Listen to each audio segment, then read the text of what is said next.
నిన్న కౌన్సిల్లో చోటు చేసుకున్న పరిణామాలు బీజేపీ కార్పొరేటర్లు అడుక్కునే స్థాయికి బీఆర్ఎస్ కార్పొరేటర్లు సస్పెండ్ అయ్యే స్థాయికి ఎందుకు దిగజారింది? ఎందుకంటే హైదరాబాద్కి మీరు ఒక ఇన్ఛార్జ్ మంత్రిగా కూడా ఉన్నారు. You know very well about that issues. కౌన్సిల్లో నిన్న చోటు చేసుకున్న అంశాలు.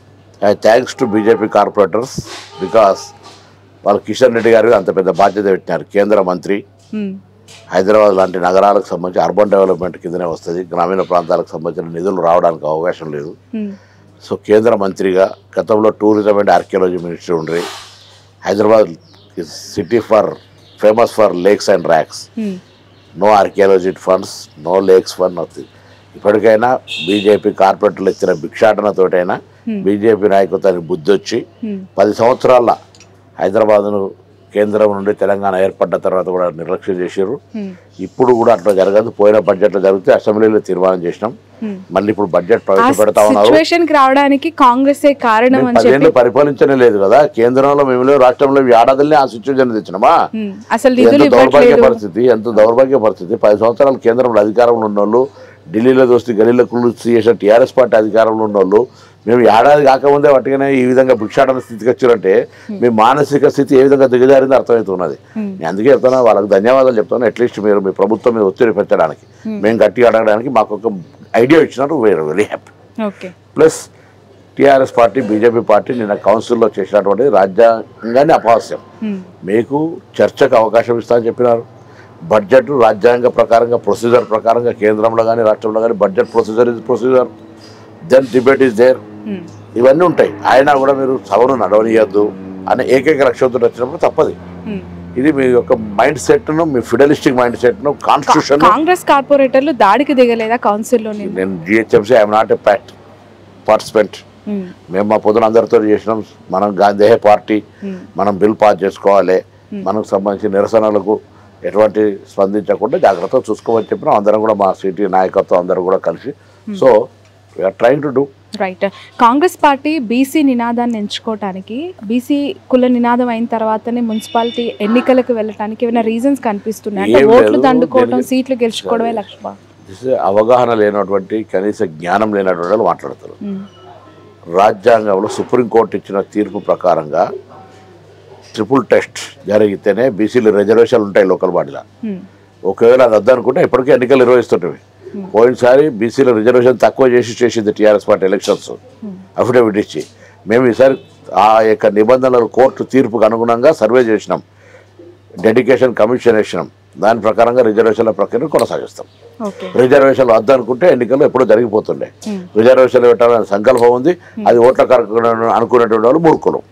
సమయం వచ్చింది, రిటైర్మెంట్ పదవి విరమణ పొందిన వాళ్ళకి శుభాకాంక్షలు తెలిపారు. కానీ స్పెషల్ ఆఫీసర్స్తో కొనసాగించాల్సిన అవసరం ఏముంది? పోటీ పెడితే ఓడిపోతారని భయం వల్లనే మూర్ఖత్వం.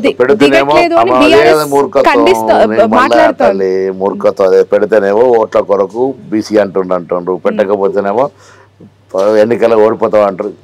2 నాలుకలు దూరినద్దు. మేము చట్టబద్ధంగా ఎన్నికలు నిర్వహించడానికి సిద్ధంగా ఉంటిమి.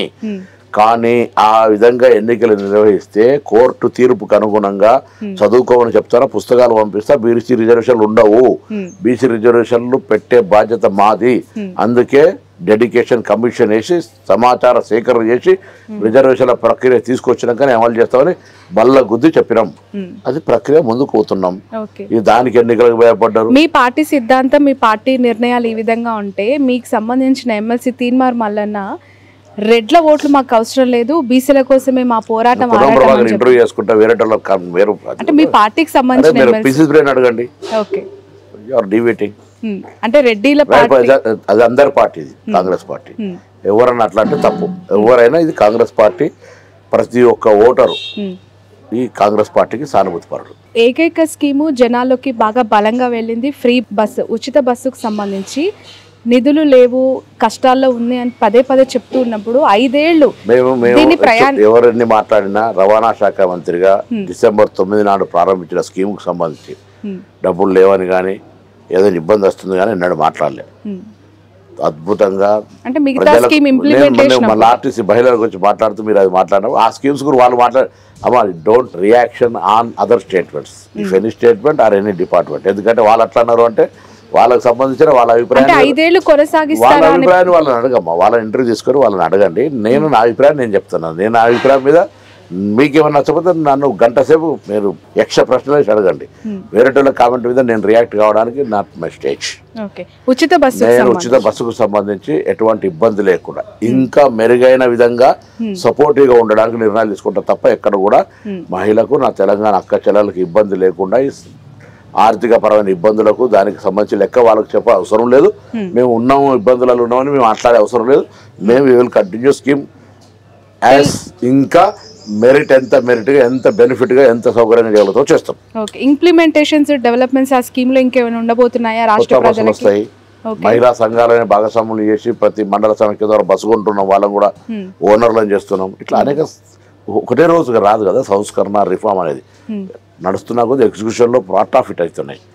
కొత్త కండక్టర్ డ్రైవర్ రిక్రూట్మెంట్ చేస్తా ఉన్నాం, బస్ స్టాండ్లు అభివృద్ధి చేస్తా ఉన్నాం, 2 కొత్త డిపోలు ఇచ్చినాం, జరుగుతా ఉన్నాయి. ఆర్టీసీకి సంబంధించి సమ్మె పైన మీ అభిప్రాయం ఏంటి? వాళ్ళు ఏదో నేను మంత్రిగా ఇప్పుడు మాట్లాడలేను, ప్రభుత్వం అధికారులు మాట్లాడతారు.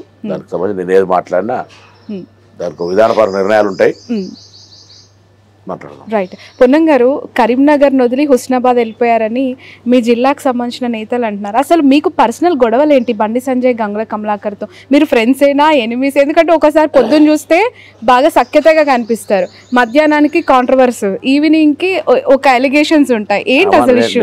నేను కాంగ్రెస్ పార్టీ కార్యకర్త, నాయకులు.